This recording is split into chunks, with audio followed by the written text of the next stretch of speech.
Welcome to the best of first-person episodes from Phantoms and Monsters.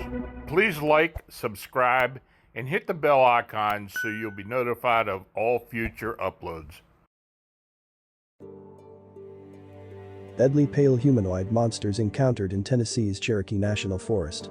In the early days of February, just before my senior year, I was prompted by my father to undertake a rite of passage, as he called it.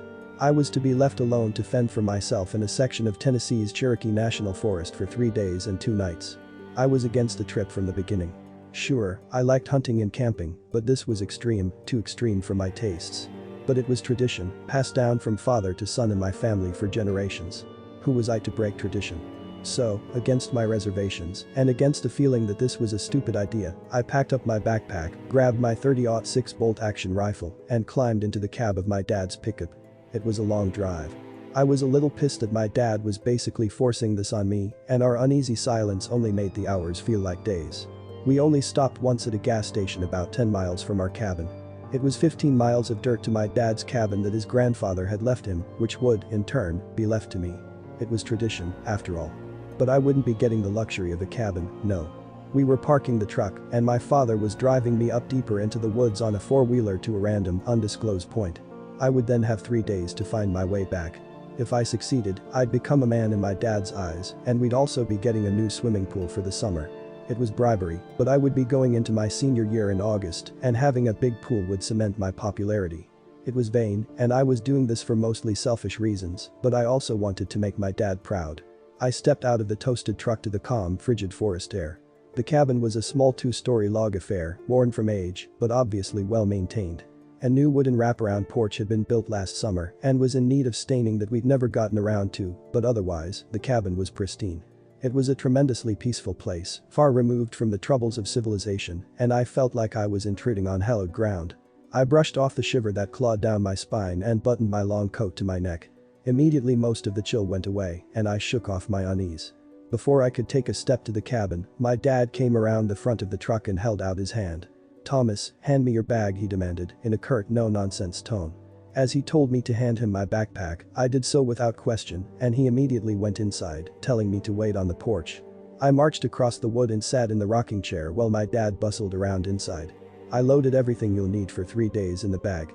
You have a couple days of food, but it's only for an emergency." I also added a flare gun for an actual emergency. He handed me back the bag, and it was stuffed full. A lot had been added to it, so much that string strained against the nylon fabric. I hefted it onto my shoulder, and though it was much heavier than before, it wasn't cumbersome or unwieldy. I could carry it all day, and I didn't think it would bother me. After he handed me the pack, we unloaded the four-wheeler from the back of his truck, and we set off up the small walking trail next to the house. From memory, the path went on for dozens of miles and followed the stream as it snaked through the wilderness. We rode until the dirt road ended and humanity fell away to the deep woods. The ride got bumpy as we wound around trees and over small rocks, and for a minute, I was afraid of hazards. My dad was an experienced outdoorsman, though, and knew these woods well. A few hours later, we'd apparently reached the destination. It was a small clearing nestled under a copse, the remains of a previous campsite long since put out rested in the center of the dirt, surrounded by a circle of rocks. "I was up here scouting a couple weeks ago, so I know the route I'd take to get back," he said cheekily. "Be careful, son. And call me if there's an emergency. I'm only a few hours away, and I should be able to see the flare if there's trouble." "Yeah, because I'll be able to get a signal out here," I replied, holding up my now useless phone. "Well, there's always the flare gun, but I'm confident you'll be fine, and besides, the flare's really only there if you decide to give up," he said, laughing. With a parting wave, he departed, rolling back down the mountain and leaving me stranded in the woods for 3 days. The first thing I did was take inventory and catalog my belongings. I undid the pack and carefully emptied its contents onto the ground. I had a pair of long johns, some extra socks and underwear, a box of matches, a hunting knife and miniature shovel, a Ziploc bag filled with a blend of spices, a canteen of water, 2 days of vacuum-sealed rations and water pouches, and the flare gun, along with my hammock and blanket. I had everything I needed to make camp and survive if my hunting skills proved to be lacking. I had over 30 miles of wilderness to hack through before I hit the main roads and could circle back to the cabin on the main road. Dad told me it should take me at least 2 days, 3 if I didn't get lucky with my hunts. I had a few hours to kill before nightfall, and I wanted to get some miles in and find my bearings. The best bet, I thought, would be to hike along the stream until it ended. It was somewhat close to the trail, but not on it, as that would be cheating, but it would give me an excellent landmark to keep me oriented. So, with mild hesitation, I packed up and set off through the woods. I would have to hunt before it got dark if I didn't want to go hungry, and I only had an hour or two before the light fell enough to make hunting impossible. After searching around for about 10 minutes, I found a good spot to set up camp for the evening, and I dropped my bag and grabbed my rifle, chambered a cartridge, and double-checked the safety. My game was rabbit, since I didn't have the tools needed to string up and gut a deer. I set off and crept through the brush, looking for signs of a nearby den. Rabbits are most active at dawn or dusk, so it was the perfect time to hunt them. Less than 5 minutes later, I found signs of rabbit trails in the underbrush a few hundred yards from camp. I leaned against a tree, just waiting. The rabbit I wanted appeared half an hour later, hopping out of the brush without a care in the world. It was a plump eastern cottontail. It stopped and sniffed, giving me my opening. The crack of my rifle pierced the air, and the cottontail dropped dead. I'd hit my mark, taking it in the neck so as to not spoil any of the meat. It was a decent-sized rabbit, more than enough for dinner. I bagged it and went back to camp. Light was fading as I reached my campsite, which made fire priority 1. When I had light to work by, I cleaned the rabbit, making sure to not perforate the bowels and removed the organs and skin. I walked away from camp and buried the offal and hide in a small hole next to a tree.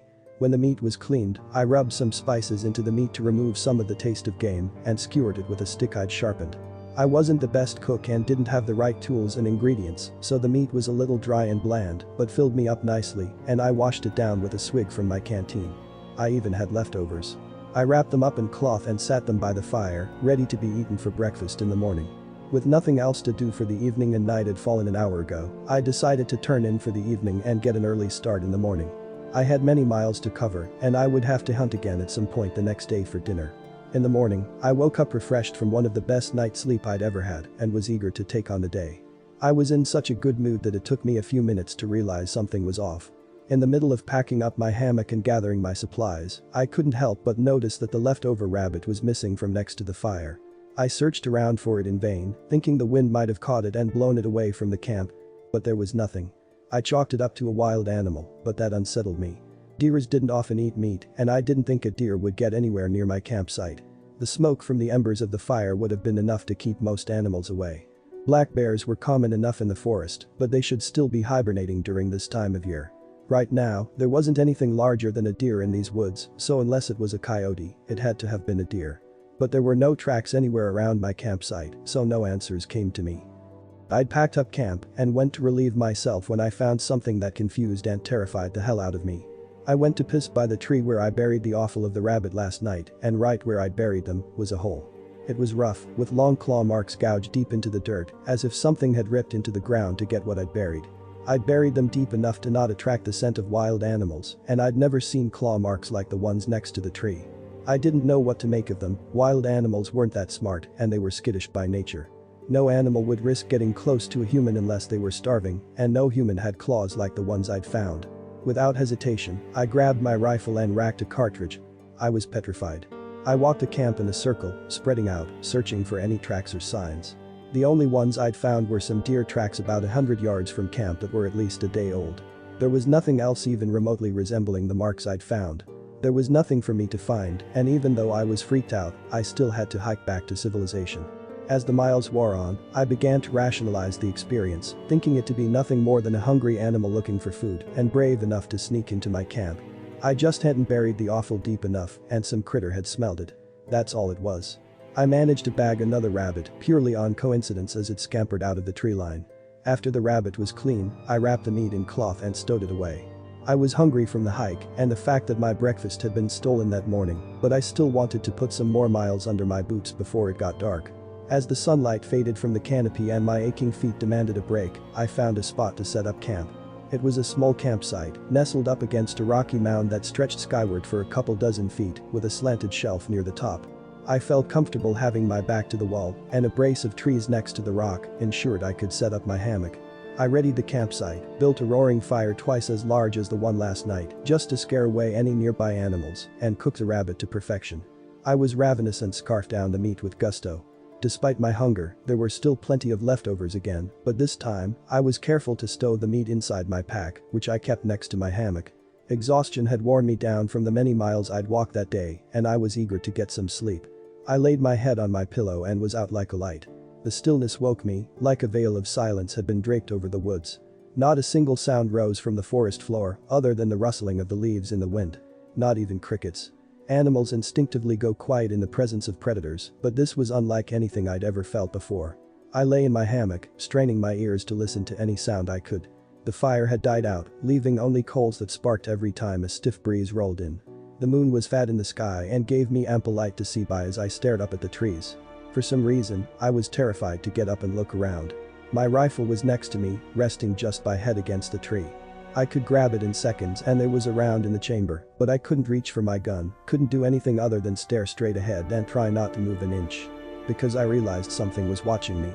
It's a hard to describe feeling. I knew what it was on a primal level, something instinctual, right alongside the fear of being alone in the dark. I knew that feeling too. The presence persisted for a few minutes and didn't fade. Sweat poured down my neck as I fought to stay still. Eventually, the silence and fear got to me, and I had to do something. I couldn't take it anymore and leapt from the hammock, hitting the ground hard. I ignored the pain radiating from my arms and scrambled for my rifle, scanning all around me, trying to find whatever it was. As I spun around, I saw it, perched on the rocks above me. For a single split second, a flash of neon blue eyes stared back at me from an angular too pale body, before it slunk out of sight. My heart pounded in my chest and my head felt fuzzy.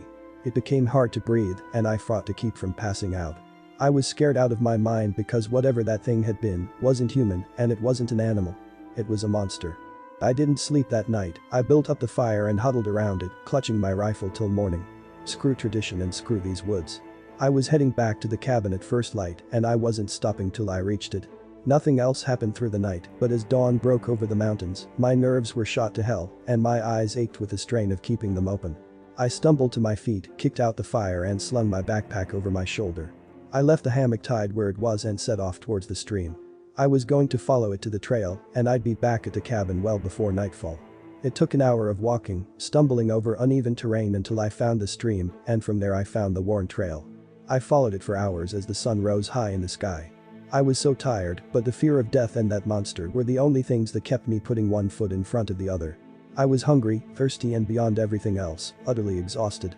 But I kept pushing forward, no matter how slow and tired I was. I still had the rabbit tied up in my pack, but I couldn't stop and eat. As the day wore on, I began to recognize parts of the terrain, and I knew I was close to the cabin. I was so elated that I didn't pay attention to where I was walking and rolled my ankle on a small rock that jutted out from the side of the trail.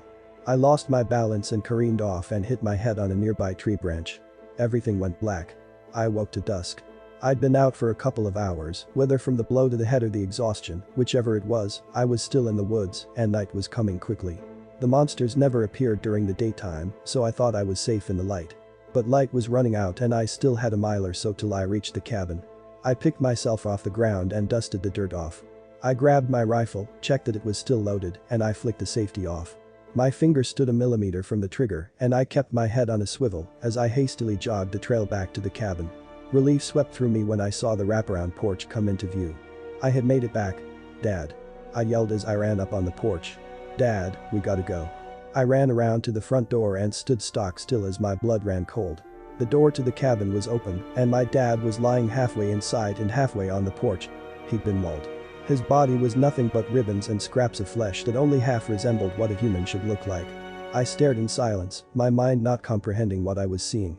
He'd been wearing the red and black checked flannel shirt I'd gotten him for his birthday. It was the only way I could tell it was my dad. His face had been ripped from his skull, 2 white bones peeked out from his empty eye sockets.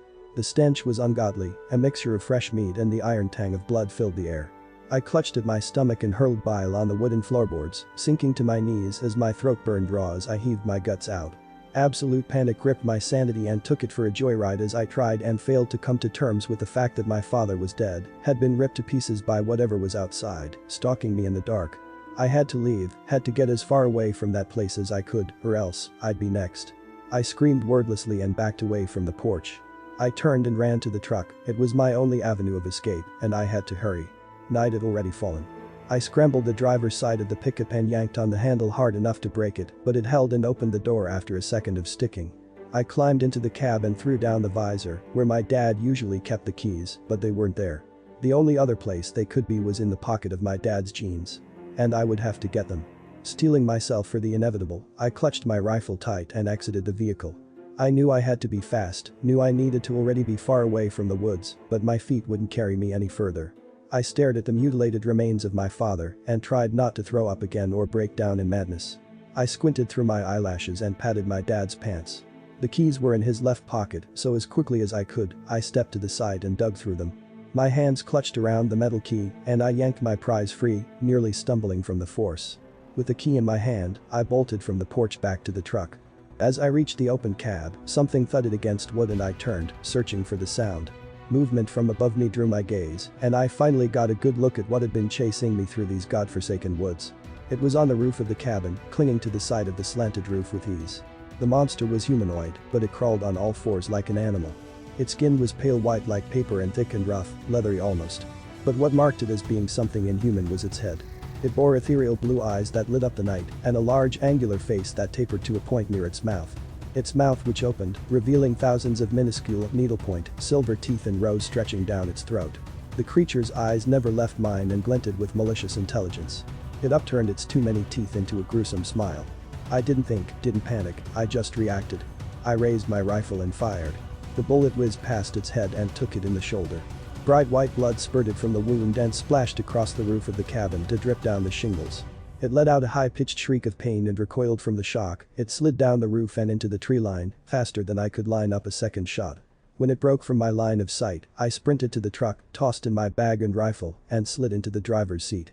Thankfully, the truck started on the first try and the engine roared to life. I flicked on the high beams, threw the truck in reverse and spun around as fast as I could. I was driving recklessly, taking curves too sharply and doing everything in my power not to fishtail into a tree when a thud landed on the roof of the truck, crumpling the aging metal. I screeched, panicked and jerked the wheel, trying to throw it off.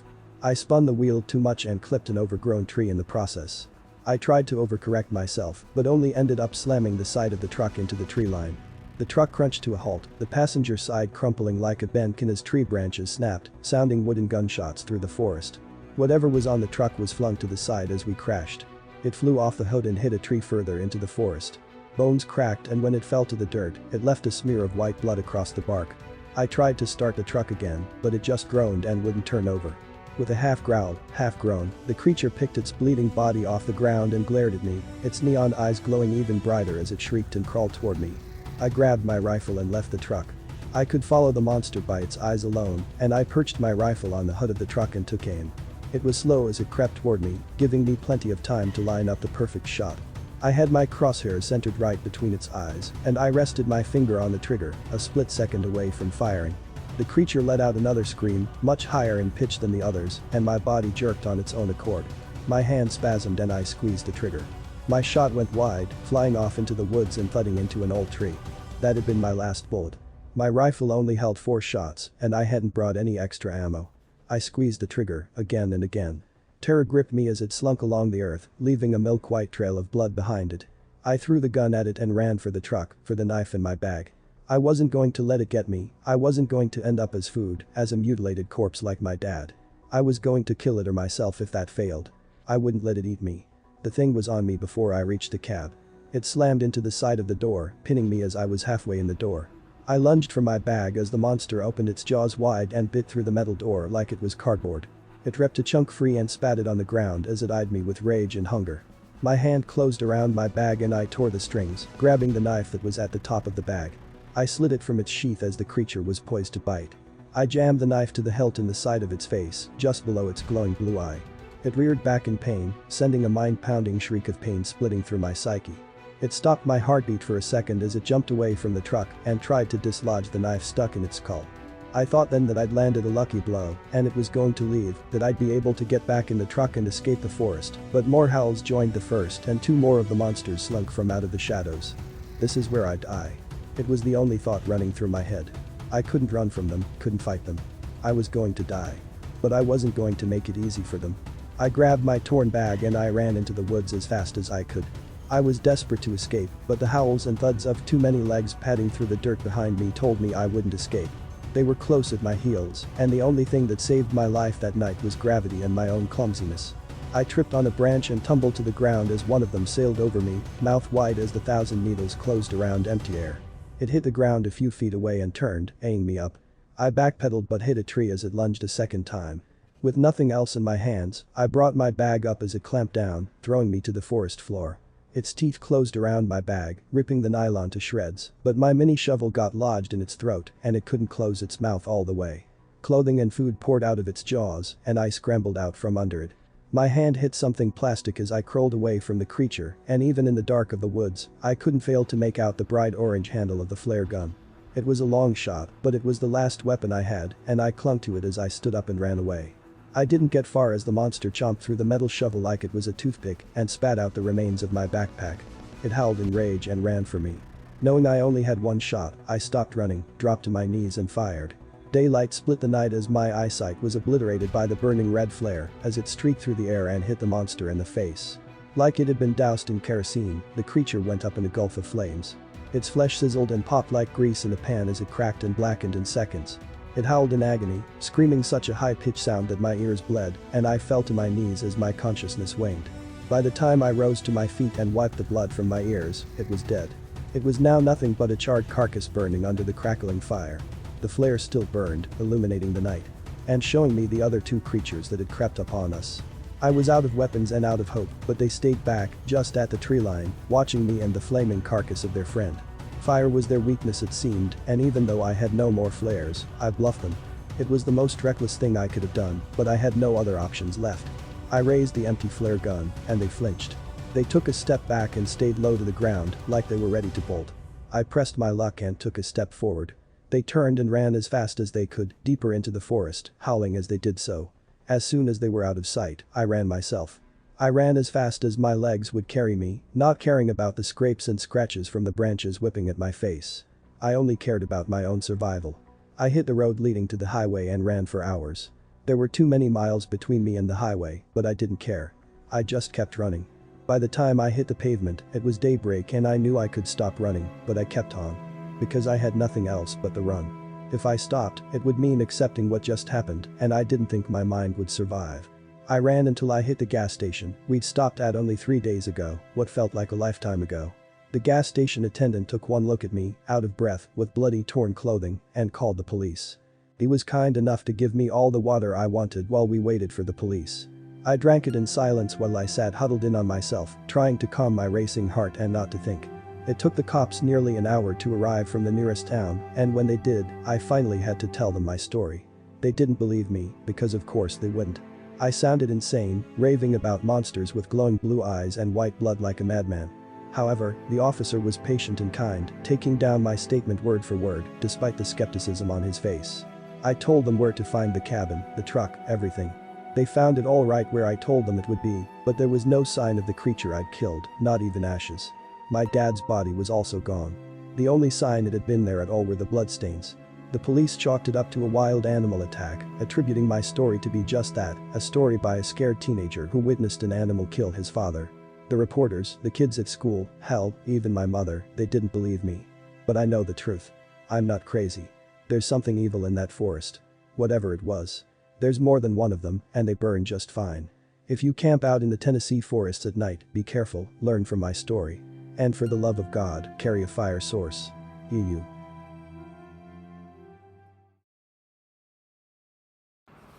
This is Lon Strickler. If you like this program, it would help us if you would give it a thumbs up. Then subscribe and click the bell icon so you get notification when we upload new first-person encounters. We have many more to come very soon. And by the way, if you have a suggestion or an experience of your own, please leave a comment.